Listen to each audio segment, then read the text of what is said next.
lahat, kami ang inyong mga tagapagsalita. Kami ang sangkalikasan. Ako po ay si Arshabel Ibiliwang. Ako naman po si Roxanne Nabong. Ako naman po si Daniela Galadula. Ako naman po si Apple Francisco.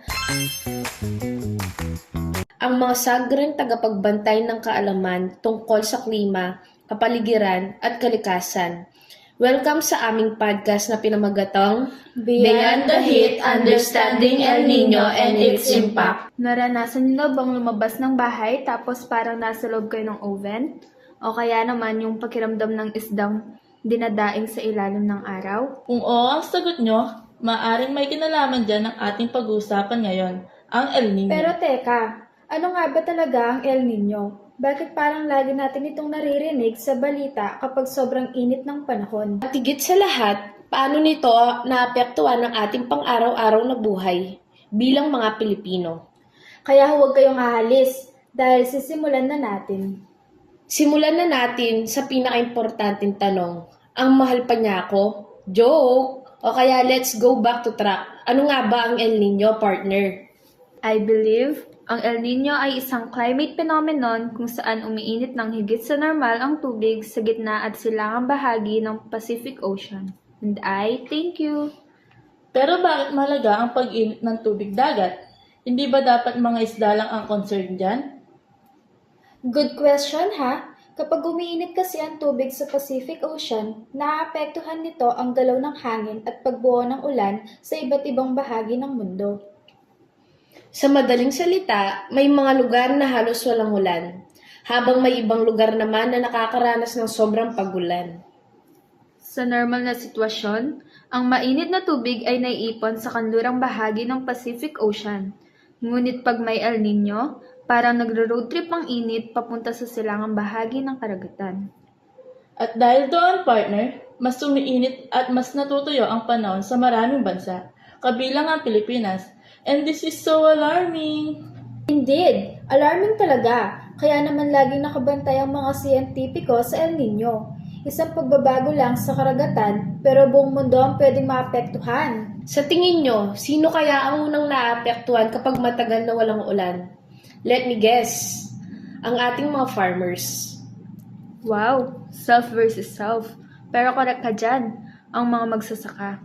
Dahil sa kakulangan ng tubig, natutuyo ang mga pananim gaya ng palay, mais at gulay. At kapag kaunti ang ani, anong susunod na mangyayari? Tumataas ang presyo ng pagkain, kaya kahit hindi tayo magsasaka, ramdam pa rin natin ang epekto nito kapag mamamalengke tayo. Ngayon naman, isipin ninyo, kaya ba ninyong mabuhay ng isang araw na walang tubig? Oh my! Hindi ko kaya, partner. Masakit sa pakiramdam ang dry, lalo na pag siya. Relate, pero kidding aside, mahirap di ba? Kapag matagal na walang ulan, bumababa ang level ng tubig sa mga dam, ilog at lawa. At kapag bumababa ang supply ng tubig, maaaring magkaroon ng water interruption o kakulangan ng tubig sa mga komunidad. Pati produksyon ng kuryente ay maaaring maapektuhan, lalo na kung maasa sa hydroelectric power plants. Hydroelectric power plants? Aminin natin, nakakapagod ang sobrang init. Kahit nakaupo ka lang, parang pinagpapawisan ka na ng todo. Mapapag-get out ka sa init. Tama, ang matinding init ay maaaring magdulot ng heat exhaustion at heat stroke. Kaya mahalagang uminom ng sapat na tubig, hindi sapat ang mamaya na ako iinom. Di baling malate reply, wag lang malate sa pag-inom.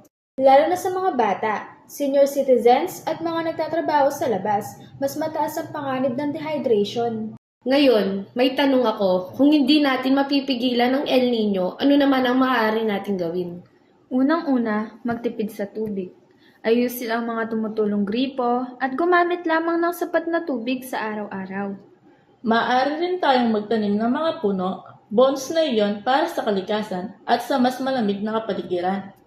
At syempre, maging updated sa mga weather advisories, mas mabuting handa kaysa mabigla.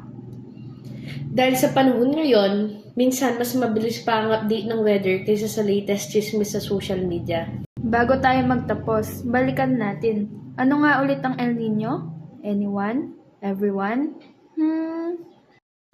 Ito ay isang natural na climate phenomenon na nagdudulot ng mas mainit at mas tuyong kondisyon sa maraming lugar, kabilang ang Philippines. At dahil dito, naapektuhan ang agrikultura, tubig, kalusugan, ekonomiya at maging ang ating kapaligiran. Ngunit sa pamamagitan ng tamang kaalaman, maagang paghahanda at sama-samang pagkilos, maaari nating mabawasan ang mga epekto nito. Kaya sa susunod na makarinig kayo ng balita tungkol sa El Nino, alam nyo na kung bakit ito mahalagang pag-usapan. At tandaan, ang simpleng pagtitipid ng tubig ay malaking tulong na para sa lahat. Maging responsable, maging handa at pangalagaan ang ating kalikasan.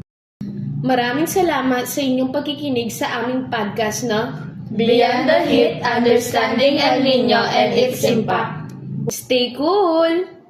Stay smart at huwag kalimutang magdala ng tubig. Dahil hindi sapat na ikaw lang ang hot ngayong tag-init. Maraming salamat sa pakikinig!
Climate, past the point of no return. I'm James Stewart and you're watching Astrum Earth. Join me today as we look at the mechanics of this climate engine. We'll discuss